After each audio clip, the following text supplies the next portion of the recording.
Archlich finally turned the thriving kingdom into ruins. His army of undead didn't spare a single human in sight, shredding them to pieces. The only person left standing on humanity's side was the Empire's strongest swordsman, Aius. He already looked worse for wear and was on the brink of giving up. But this story isn't about that night, nor is it about the Archlich. It's the story of Damian Haxon, working under Archlich's command as his Death Knight. He was just a normal human until Archlich cast dark magic and took control of him. But before Archlich could savor the ground he earned after countless deaths, my guy had already broken free. He unleashed an attack that struck Archlich right in the chest, so hard that even his demon generals couldn't shield him. Damian Haxon had finally moved with his own will, much to Archlich's shock, who would erase Damian's consciousness completely. But as fate would have it, Archlich was never able to fully factory reset our boy's mind. Some part of his soul and mind stayed intact, dormant in his head, watching his own body out of control. Under Archlich's command, his demon generals launched an attack on Damian, only to get obliterated by a single strike. In a last-ditch effort, he played his trump card. He summoned God knows how many undead. The entire horde charged toward Damian, aiming to claim his life. But once again, all it took was a single hand gesture to incinerate the undead into smithereens. Seeing this, Archlich knew his end was near. He had unintentionally created a monster so perilous it could rival the gods themselves. To save his own skin, which Archlich didn't really have, he started smoothing things over with mere words. Keep in mind, even if he failed to sway Damian would talk, he planned to transfer his soul into another vessel. I don't think Damian was going to let this bastard off the hook, at least not after losing the people he loved. To kill this sack of bones, Damian created a technique that severed souls themselves. At first, Archlich refused to believe such a technique existed. Still, he tried to make a run for it before it was too late. But it was already too late. My guy unleashed his final strike, hitting Archlich squarely in the chest. At first, nothing happened, much to this bony head relief, convinced the technique was just a bluff. But he soon learned it wasn't. Some painful magic mojo took hold, and he exploded right there, leaving only his empty skull behind. Even that remaining skull was crushed to bits by Damian. With his revenge complete, Damian lost the will to live. He had literally killed his own family while under that bastard's control. He brutally slaughtered them while some part of them helplessly watched their loved ones die. The only way he could reunite with those he killed was after death. With that in mind, he took his own life. But it wasn't the end. His prayers were heard, and he opened his eyes again. The person in front of him, waking up, is his sweet older sister. Bro thinks he's in heaven, watching his sister. Though the unusual thing, she looks way younger. She overhears him calling her younger and is flattered right on the spot. For a moment, she thinks he's trying to get on her good side, just so she can save him from his father's scolding. Being a good sister she is, she agrees to save his ass in desperate times. She eventually runs off to the mansion, not before telling him to get inside since it'll soon start raining. He takes note of the mansion standing tall right in front of him, the same mansion he had burned down to ashes. He's clueless about what's happening. The closest thing to describe his condition is that he's dreaming. Or maybe everything he endured in the past was just a big dream, and he's finally awakened in reality. But he's sure he'll find out soon enough. He grabs a tree branch off the ground and stands in front of a giant rock, time to test the might he had while acting as the Death Knight. He takes his stance. With the help of his past teachings, he pokes the hard rock with that mere tree branch. For a second, nothing happens. Then the giant rock shatters into bits and pieces. This confirms that what he went through wasn't just a vivid dream. This realization cracks him up, causing him to pull a classic Light Yagami laughing pause. He slumped down after laughing so hard, the weight of it all sinking in. What he's witnessing isn't a dream, nor was his past a dream. He's returned to the past. A realization that hits him deeply. Let's have a little background on Damian's life at his current age. As far as Damian can recall, he was a clown who always brought shame to the family name. His father never missed a chance to remind him how pathetic and worthless he was. Someone who only contributed by tarnishing the family's reputation. His antics brought misery to everyone around him. He stomped all over his family's future and even made sure their household properties got confiscated. Because of his talent for ruin, his father eventually kicked him out. Among all the family members, the only person who still saw Damian in a positive light was his older sister. He never understood why she was always so supportive and concerned, even though he destroyed her engagement and ruined her life. Before he left, she offered him some money to ease his journey. He hesitated, but eventually snatched the sack of money and ran as fast as he could. He could barely look at her without feeling shame. After running away, he finally realized how cursed his existence really was. Back in the present, Damian sits on his knees, racking his brain, trying to figure out what triggered his regression. Sure, he wanted to apologize to the rest of the family, but to think his prayers were actually heard, that he really came back to the past, is kind of insane. Only a divine miracle could explain this. He looks down at his trembling hands, still shaking from the recoil of the technique he just executed. The technique is called wave breaking, a move that amplifies the impact of a blow several fold. He learned it after defeating a knight known as the Castle Wall Destroyer. Suddenly, a familiar voice grabs his attention, a concerned servant calling him out to him. The guy is clearly here with urgent news, otherwise he wouldn't be dragging his heavy body all the way out here at a full sprint. Damian knows he's from the household staff, but for the life of him can't recall his name. Then the name finally surfaced in the line. Perhaps he's Victor. Victor confirms his name and immediately questions why his young master is still loitering out here, even though Lady Louise personally came to fetch him. According to Victor, the patriarch is boiling with rage right now. Damian, meanwhile, has no clue what he did this time, but we're about to find out. Back at the Hawken Vice County, the patriarch's furious voice echoes through the mansion. He's so pissed he tried to strike Damian on the spot with an improvised swing. Luckily, Damian dodged just in time thanks to his home skills as a knight. Just then, his mother and sister rush in, grabbing hold of the patriarch before he actually shreds Damian into pieces. Turns out our boy got kicked out of a bar for causing a massive commotion, once again staying in the family name. The whole time is already talking about the Hawken Hare, the good-for-nothing troublemaker. If it wasn't for his mother and sister, the old man probably would have cracked Damian's skull open right there. They're both trying to calm the furious father. Meanwhile, Damian's having a moment of reflection. He can't even remember the last time he got scolded like this. But now that it's happening, weirdly enough, he feels alive. Let's do some quick introductions. The angry old man is Paul D's Haxon. The mother is Marita Haxon, and the sister, his sweet saving grace, is Louise Haxon. It might be chaotic right now, but Damian missed this so dang much in his past life, tears started to come from his eyes. Totally uninvited. The family stares in disbelief. Their son? Crime like this? That's unheard of. Even D's burns simmer down a little bit. Before delivering punishment, he gives his son a chance to explain himself. But Damian's got nothing. No excuses, no deflections. This was born shocked his father. As far as his family is concerned, Damian is the guy who always wheels it out of everything with lame excuses. But now, he owns up to everything. He admits he brought disgrace to the Hawken name. It's all his fault, and he's not ashamed to say it. Dee lets out a long sigh. This isn't how things usually go. Still, he's not sure if a bit of sincerity is enough to let him off the hook. With all due respect, Damian says he's ready to make up for what he did. He's willing to do whatever it takes to fix the diamonds and salvage the family's honor. And once he's done that, he's ready to face any punishment his father sees fit. The declaration leaves his family stunned. He sounds like a completely different person. Even the father is wondering if the boy hit his head or something. Scene cuts to Merchant's heady land work. Victor and Damian are sneaking toward the pub. Victor is visibly tense, full of apprehension. He's not sure this is a good idea. There are rumors the pub is backed by a syndicate. If that's true, things could get ugly.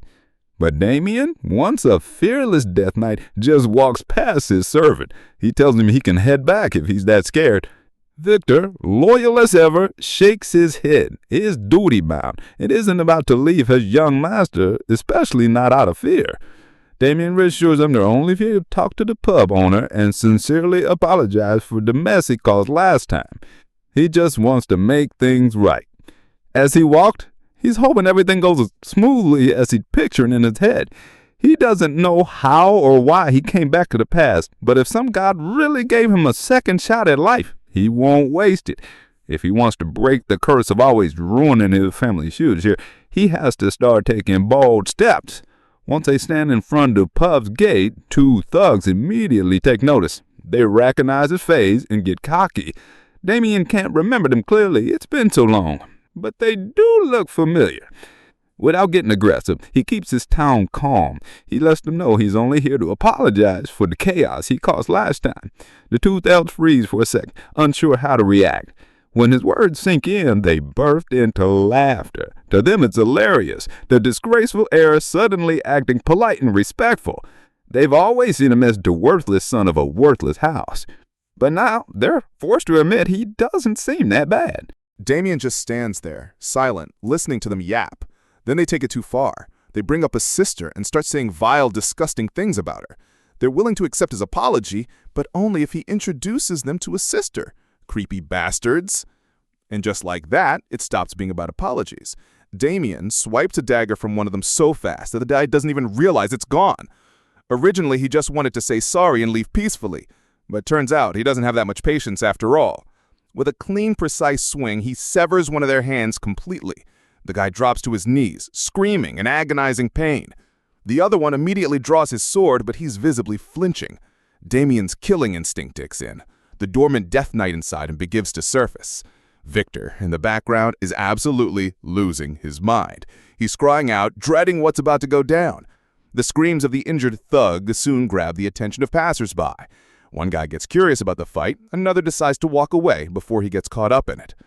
The thug, who still has both hands, tries to intimidate Damian with shallow threats. He brags about the gang he belongs to, the Black Snake. No one walks away unscathed after messing with Black Snake. Looks like these aren't just random street thugs. Even Damian remembers Black Snake. It's an organization expanding its influence in land work around this time. And this pub is one of their spots.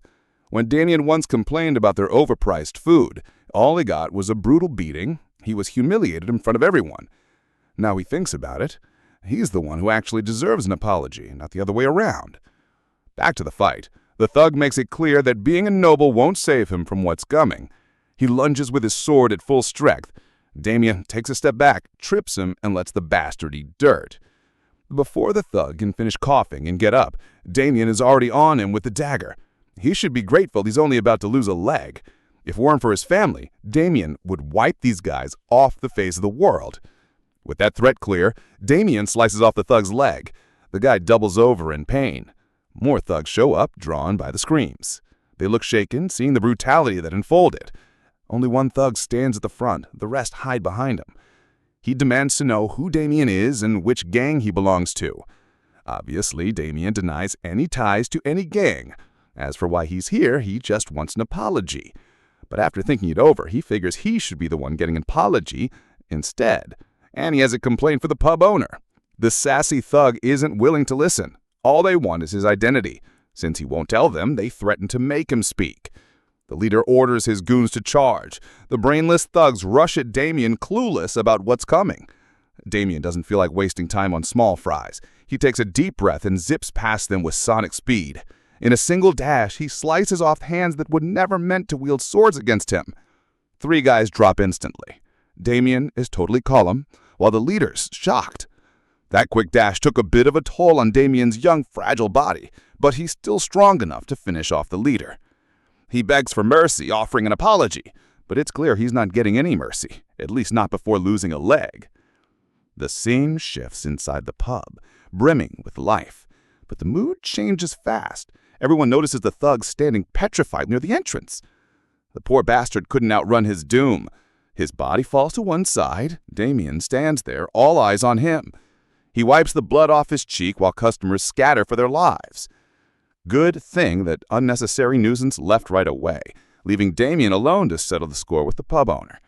The owner stands above on the corridor, furious about the noise. More than anything, he's mad there's no guard in sight. This bar owner looks like some goofy character straight out of One Piece. His name? Anderson Home. Damian casually reveals he already took down the guards Anderson's talking about. The weight of the situation finally sinks into Anderson's mind. It's unbelievable that someone defeated members of Black Snake. He demands Damian explain why he's causing such a mess, and more importantly, who he even is. Damian introduces himself without hesitation. He clears the air. He never meant to cause trouble. All he wants is a sincere apology from the owner. The place is way overpriced, and they already filed a complaint before. All he got in return was a humiliating beating and being thrown out like a dog. This misunderstanding hit his family's honor hard, causing real losses. Anderson, the black big mustache bastard, just mocks Damian and his family. He laughs about how Haken Vice County has no honor left anyway. What's funnier to him is that Damian actually expects an apology. Turns out Damian expected exactly this response. Initially, he planned to spare this bastard once he apologized sincerely. But now, he's got the perfect excuse for revenge. He won't forgive anyone trash-talking his family. In a split second, Damian maneuvers so fast he reaches Anderson on the first floor. With the dagger aimed straight, he's ready to rip the bastard's guts out. But he let his guard down. A guy rushes in, brings a heavy sword on Damian, knocking him back to the ground floor. The strength behind the blow is insane. The mysterious guy's name is Ted, someone Anderson had been waiting for. Damian admits this guy's got serious grit. With that strength, he wonders how he ended up in such a third-rate place. He's very curious now why a knight of this caliber is here at all. Knights, the glorious warriors of honor, walk the path of martial arts their whole lives. There's the hierarchy: trainee, apprentice knight, then official knight. Official knights can use aura, strong enough to cut castle walls. In this story, knights are transcendent beings. That's why the bar owner is giggling like a lunatic sure of victory. Even though Ted is an apprentice knight, he swears allegiance to the leader of Black Snake. With Ted's involvement, the bar owner is confident Damian won't leave this place alive. Damian stands his ground, calmly questions Ted's rank. He senses the aura up, and Ted is astonished. Someone like Damian, insignificant in his eyes, sensed the aura despite him trying to conceal it. Thinking it over, Damian realizes Ted wasn't good enough to become an official knight, probably tossed from the ranks, left with nowhere else to go. The verbal jabs chip away at Ted's pride. The bar owner tries to calm him down. Hearing apprentice attached to his rank, Ted's blood boils. Pissed, Damian charges, ready to slice Damian down for being disrespectful. The Damian stands there, fearless. At the last second, he dodges. If he hadn't, Ted's blade would have sliced him in half. Ted unleashes more swings. Damian dodges, analyzing his opponent's skill. Ted is an average. His sword ability and precise swings prove that. Frustrated, Ted goes all out. He imbues his body with a glimmer of aura. Damian predicts what's coming, a secret technique. The apprentice knight lunges, blade glowing with power. Even with death inches away, Damian stays calm. He wants to respond with a counter technique. He recalled his days as the Death Knight, where he faced the legendary assassin known as the Blade of Death. The Phantom Assassin, the force of nature, pointed his blade, thirsting for another kill. Realized Death Knight wouldn't run. The assassin unleashed his secret technique. He analyzed the vital points in the human body, using water inside it. With a simple wooden sword, he unleashed his ultimate Kit Kat technique. He sliced the Death Knight's body apart. Little did he know the Death Knight wouldn't die so easily. When he turned around, he saw doom. The creature's body linked back together, flesh and organs reforming. The Death Knight bit out the anti-Kit technique, fully reformed. He used the same perceptive eyes targeting the assassin's vital points. Without understanding what hit him, the Death Knight slaughtered him the same way. Instant karma. Back to the present, Ted wears the same expression, despair and defeat. He's down on the ground, not severed in half, but deeply wounded.